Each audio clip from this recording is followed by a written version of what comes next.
निशुम्भशुम्भमर्दनीं प्रचण्डमुण्डखण्डनीं वने रणे प्रकाशिनीं भजामि विन्ध्यवासिनीं त्रिशूलमुण्डधारिणीं धराविघातहारिणीं गृहे गृहे निवासिनीं भजामि विन्ध्यवासिनीं दरिद्रदुःखहारिणीं सती विभूतिधारिणीं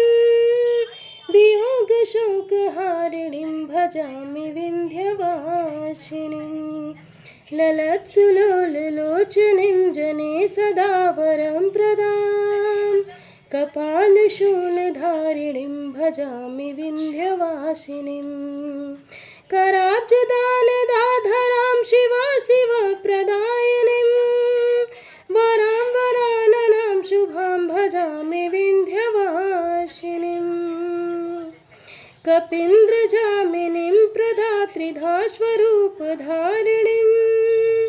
जनिथनि निवासिनीं भजामि विन्ध्यवासिनीं विशिष्टशिष्टकारिणीं विशालरूपधारिणीं महोदरे विलासिनीं भजामि विन्ध्यवासिनीं पुरन्दरादिसेवितां मुरादिवंशखण्डितां विशुद्धबुद्धकारिणीं भजामि विन्ध्यवासिनीं भजामि विन्ध्यवासिनीं भजामि विन्ध्यवासिनीम्।